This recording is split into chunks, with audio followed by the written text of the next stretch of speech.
Olá a todos, é um prazer estarmos juntos novamente. Hoje, assim como nos demais vídeos, os assuntos são de extrema importância. Mas hoje trataremos de algo que chama muita atenção, tanto daqueles que são mais conservadores, como também os pentecostais, os neopentecostais, os tradicionais. Um assunto que diz respeito a todos os crentes, que na maioria das vezes pensam da mesma forma sobre esse assunto. A pergunta é: grande tribulação e ira de Deus são a mesma coisa? O que você acha? É a mesma coisa? Representa a mesma coisa a grande tribulação e a ira de Deus? Estão juntas dentro do mesmo aspecto? O que você acha? São diferentes? Então nós vamos aprender juntos nesse vídeo. Quando falamos em grande tribulação, nós acabamos fazendo uma bela confusão e generalizando tudo que envolve esse contexto. Para a maioria dos crentes, a grande tribulação engloba todo o conteúdo descrito no Apocalipse. Mas não é bem assim.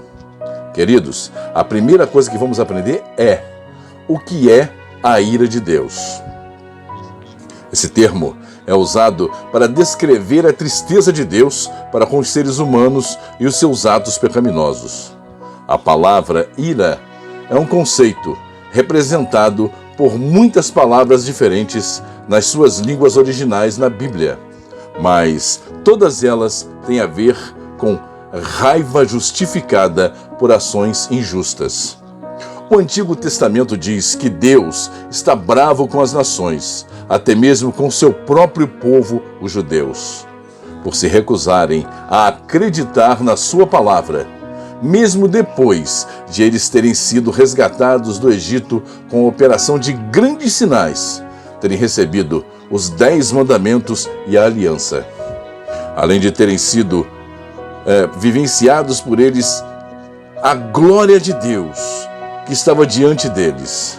Então, Yahweh condenou os israelitas a vagarem pelo deserto até que não sobrasse quase ninguém daquela geração, poupando apenas Josué e Calebe.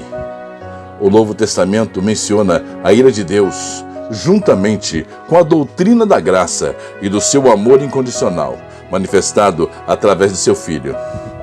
No Evangelho segundo Mateus, capítulo de número 3, versículo 7, ele mostra que a ira de Deus será derramada sobre toda a terra.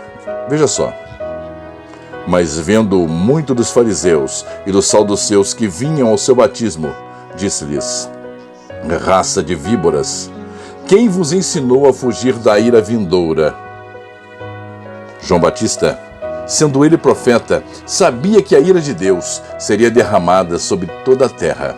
E o único modo de escapar do derramar da ira de Deus é se submetendo ao Senhor Jesus. Não há outra forma de escapar, somente se submetendo ao Senhor Jesus.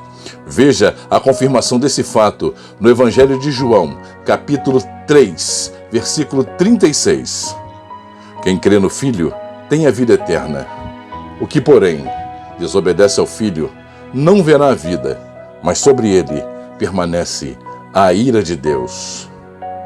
Queridos, a desobediência à palavra do Criador é o grande motivo pelo qual ele destila sua ira sobre os homens, que preferem ouvir palavras agradáveis aos seus ouvidos do que se submeter à voz do Altíssimo.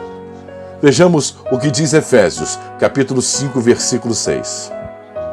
Ninguém vos engane com palavras vãs, porque por essas coisas vem a ira de Deus sobre os filhos da desobediência. Veja também Apocalipse, capítulo 14, versículo 10. Preste bem atenção. Também, o tal beberá do vinho da ira de Deus, que se acha preparado sem mistura, no cálice da sua ira, e será atormentado com fogo e enxofre, diante dos santos anjos e diante do Cordeiro. Mas então, todo aquele que verdadeiramente é crente genuíno em Cristo Jesus será tirado antes que comece tudo isso e antes que Deus derrame a sua ira? Essa é uma pergunta que muitos tem se feito, e muitos pastores e muitos pregadores têm ensinado que isso vai acontecer. Mas não é bem assim. Bom, mas então, nós vamos participar da ira de Deus então? Não, também não. Claro que não. Veja o que diz 1 Tessalonicenses, capítulo 5, versículo 9. Porque Deus não nos destinou à ira, mas para alcançarmos a salvação por nosso Senhor Jesus Cristo. Você entendeu, queridos? Nós não fomos destinados para a ira. Aqueles que receberam Cristo Jesus nas suas vidas, aqueles que um dia abandonaram toda a sua vida e resolveram seguir ao Evangelho, se dobraram à presença do Salvador, receberam uma marca especial. Esses que têm a marca da promessa, que têm a marca de Cristo nas suas vidas, não irão receber a ira de Deus. É isso que diz 1 Tessalonicenses, capítulo 5, versículo 9. Deus não nos destinou para sermos participantes do derramar da sua ira. Sabe por quê? Por causa da fé que manifestamos em Yahushua, seu Filho amado. Olha o que diz 1 Tessalonicenses, capítulo 1, versículo 10. E esperardes dos céus a seu Filho, a quem ele ressuscitou dentre os mortos, a saber, Jesus, que nos livra da ira vindoura. Você entendeu, querido? Jesus, que se manifestou dos céus, nos livra da ira vindoura. Nós não somos destinados à ira. A ira está destinada sobre os ímpios.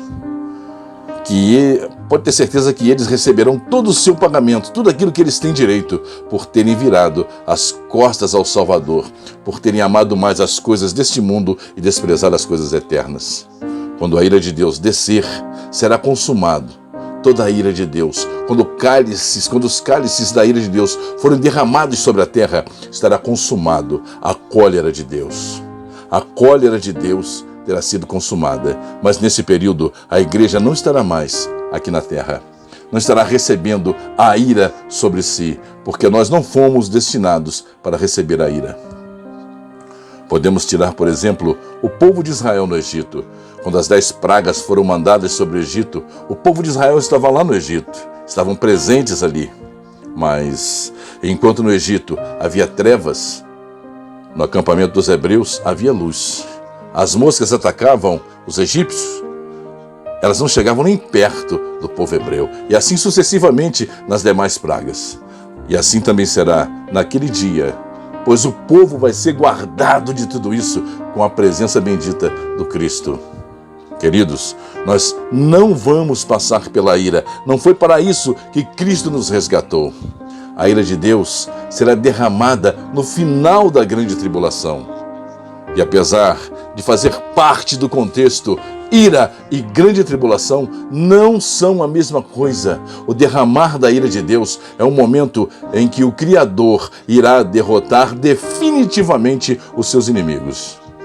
Vejamos Apocalipse capítulo 19, versículos 18 ao 21, que diz assim: Para comerdes as carnes dos reis, carnes dos comandantes, carnes dos poderosos, carnes dos cavalos e dos que neles montavam, sim, carnes de todos os homens, livres e escravos, pequenos e grandes. E vi a besta e os reis da terra e os seus exércitos reunidos para fazer guerra àquele que estava montado no cavalo e ao seu exército. E a besta foi presa, e com ela o falso profeta que fizera diante dela os sinais, com o que enganou os que receberam o sinal da besta e os que adoraram a sua imagem. Esses 2 serão lançados vivos no lago de fogo, que arde com enxofre. E os demais foram mortos pela espada que saía da boca daquele que estava montado no cavalo. E todas as aves se fartaram das carnes deles. Veja o que diz o profeta Isaías a respeito do derramar da ira de Deus.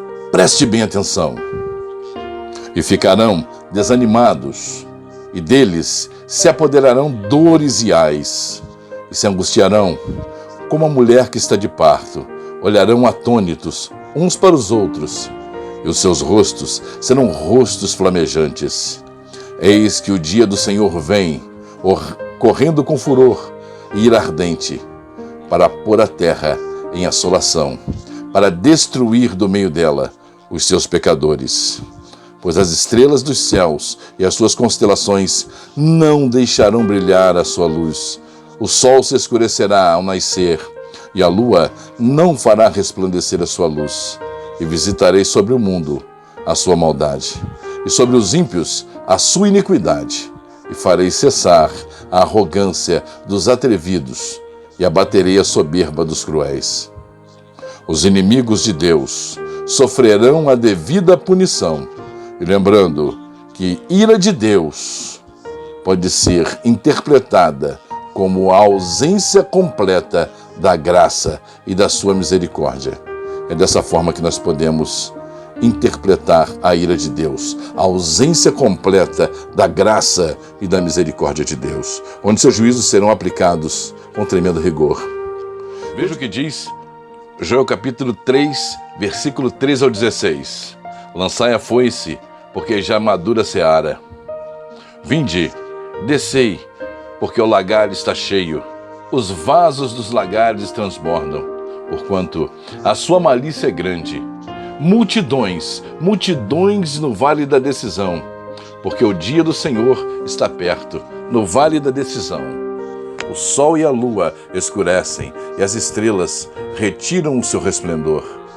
E o Senhor brama de Sião, e de Jerusalém faz ouvir a sua voz. Os céus e a terra tremem, mas o Senhor é o refúgio do seu povo e a fortaleza dos filhos de Israel. Essa é a ira de Deus destinada aos ímpios, o momento exato quando ele irá derrotar definitivamente todos os seus inimigos. E nesse período do derramar da ira de Deus, que a besta e o falso profeta serão lançados vivos no lago de fogo. Veja que quando chegar a ira de Deus, os ímpios recebem a justa punição e os santos que foram transformados e arrebatados, juntamente com os ressurretos, recebem não a ira, mas a recompensa. Veja o que diz Apocalipse, capítulo 11, versículo 18.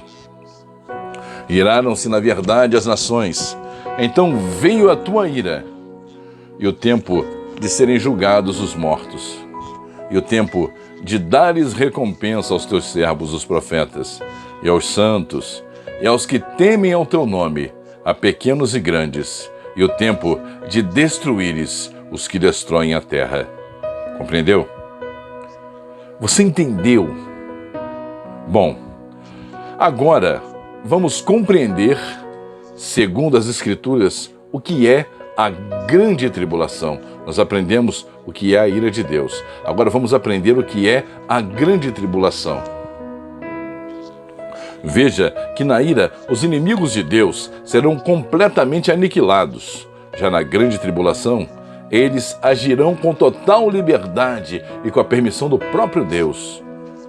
Eles vão fazer o que querem. Eles vão fazer o que querem. Será dado total liberdade para que eles venham agir. Na grande tribulação, o anticristo terá liberdade para fazer o que bem entender, inclusive blasfemar do próprio Deus. Vamos ver o que diz Apocalipse 13, versículo 6. E abriu a boca em blasfêmia contra Deus, para blasfemar do seu nome e do seu tabernáculo e dos que habitam no céu. Queridos, nesse período, os verdadeiros crentes enfrentarão o momento mais terrível que já viveram na face da terra, desde os tempos de Calígula e Domiciano, onde foram os maiores déspotas da história da humanidade. Foram os momentos de mais terrível, de maior sofrimento dos cristãos que serviam e seguiam a Jesus Cristo durante o reinado de Calígula e em seguida o seu sucessor Domiciano. Foram uns dos mais perversos imperadores romanos. Mas a palavra é clara e nos diz: no mundo tereis aflições, mas tende bom ânimo. A palavra nunca nos disse que seria fácil. As Escrituras nunca nos disseram que seria fácil servir a Jesus. Mas Mateus 24, versículo 9, é enfático nessa situação e diz: então serei entregues à tortura e vos matarão, e sereis odiados de todas as nações por causa do meu nome. Hoje, os pastores, os pregadores não querem mais pregar sobre isso. O que tem sido pregado nas igrejas é que Jesus está voltando. Ele pode voltar a qualquer momento, ele pode aparecer num minuto. Nós podemos estar sentados aqui e de repente, puf, vamos desaparecer. Mas não é isso que a palavra diz. As Escrituras dizem ao contrário. Então sereis entregues à tortura e vos matarão. E sereis entregues e vos matarão e serei odiados de todos por causa do meu nome. Esse evangelho, contido nas Escrituras, tem sido abandonado, tem sido deixado de lado. Nos dias da grande tribulação, nós saberemos verdadeiramente quem tem a marca da promessa. Quem tem a marca nas suas vidas? Muitos crentes serão martirizados por causa da sua fé no Messias, por causa da sua fé em Yahushua. Jesus, no Evangelho de Marcos, mostra como nós poderemos preservar a vida em nós mesmos. Ele nos ensina como nós podemos fazer para preservar as nossas vidas. Veja Marcos 8, versículo 35. Jesus, pois, diz: quem quiser salvar a sua vida, perdê-la-á. Mas quem perder a sua vida por amor de mim e do Evangelho, salvá-la-á.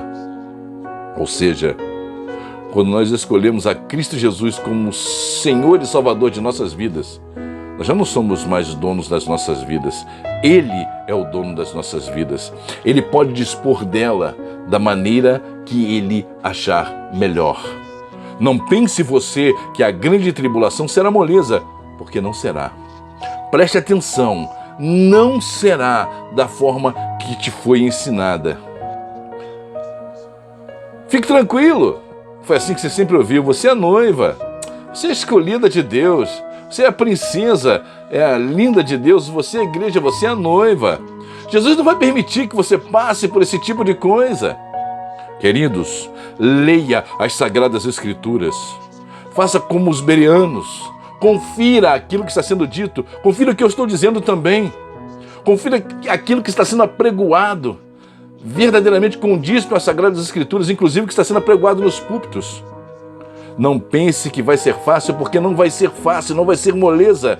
Jesus nos adverte, ele é claro, ele é enfático. Lá em Mateus capítulo 24, versículo 21, ele diz: porque haverá então uma tribulação tão grande como nunca houve desde o princípio do mundo até agora, e nem jamais haverá.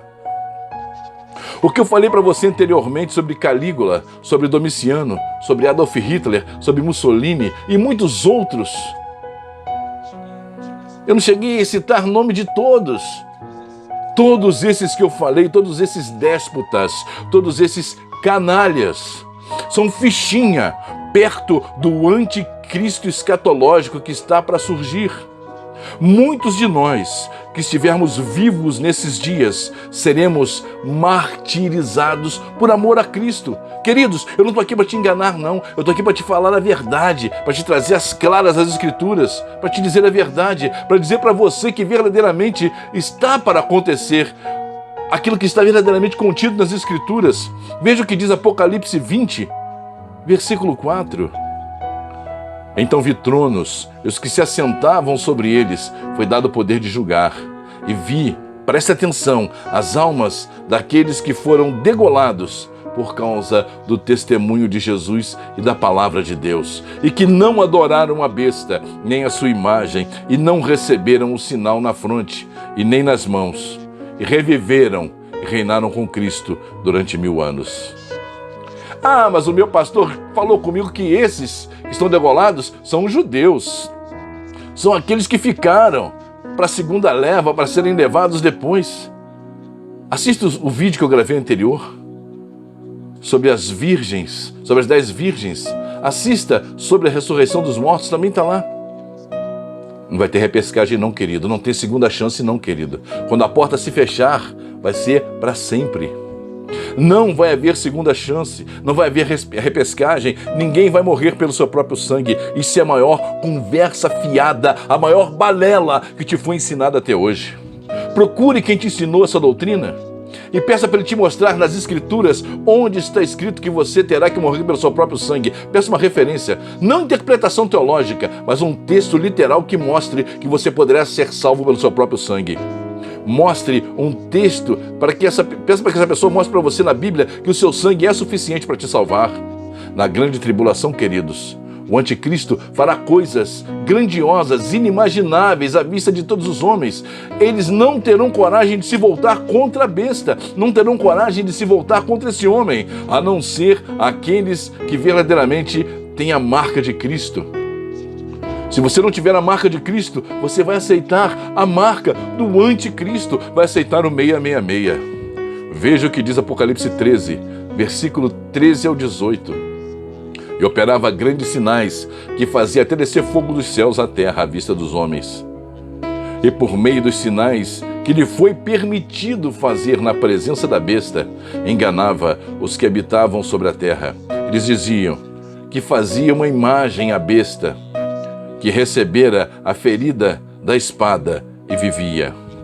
Foi-lhe concedido também dar fôlego à imagem da besta, para que a imagem da besta falasse, e fizesse que fossem mortos todos os que não adorassem a imagem da besta.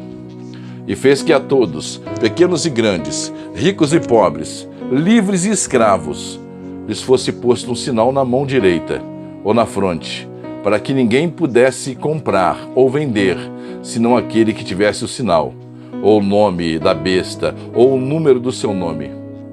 Aqui há sabedoria. Aquele que tem entendimento calcule o número da besta, porque é o número de um homem, e o seu número é 666.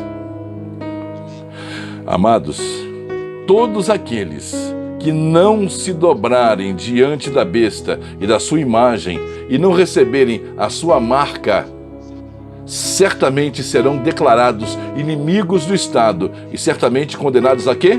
A morte. Condenados à morte. Serão todos inimigos do Estado, serão condenados à morte. Veja o que diz Marcos, capítulo 13, versículo 12 e 13. Um irmão entregará a morte a seu irmão, e o pai a seu filho, e os filhos se levantarão contra os seus pais e os matarão. E sereis odiados de todas as nações por causa do meu nome. Mas aquele que perseverar até o fim, esse será salvo.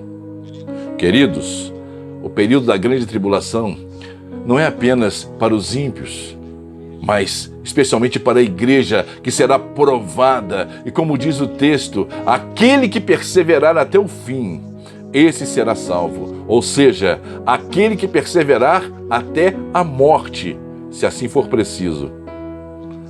Podemos entender então que a ira de Deus é a consumação da sua vingança sobre aqueles que desde a fundação do mundo se opuseram aos seus desígnios. Já a grande tribulação será um momento terrível onde a igreja verdadeira estará sendo perseguida como nunca antes na história da humanidade e, em muitos casos, martirizada e provada no fogo como ouro de Ofir. Deu para entender a diferença entre ira de Deus e grande tribulação? Bom, eu espero que você tenha entendido. A diferença entre ira e grande tribulação são coisas completamente distintas. Ira é o momento quando Deus irá derramar a sua cólera sobre os seus inimigos, irá derrotá-los. Grande tribulação é o momento onde a igreja será provada, peneirada, e somente aqueles que tiverem a marca da promessa passarão por esse crivo, porque não será um momento fácil, será um momento de extrema dificuldade. Espero que você tenha absorvido essa mensagem. Espero que você tenha entendido. Queridos, preste atenção, eu não tenho a menor intenção de ofender aquilo que você acredita. Continue acreditando no que você quiser. Continue abraçando, abrace aquilo que você quiser, mesmo que no seu interior você saiba que você foi ensinado na mentira, mesmo que no seu interior você Saiba que aquilo não é realidade, que foi uma fantasia que te foi apresentada e você acolheu desde muito tempo.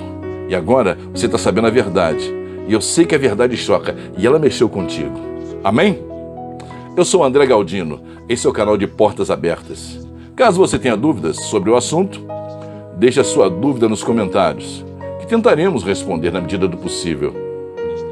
Deixe também o seu like, nos ajude. Ative o sininho para receber as notificações e nos ajude a fazer com que esse canal cresça cada vez mais, para que mais e mais pessoas possam receber a mensagem do Evangelho. Um abraço e até o próximo vídeo.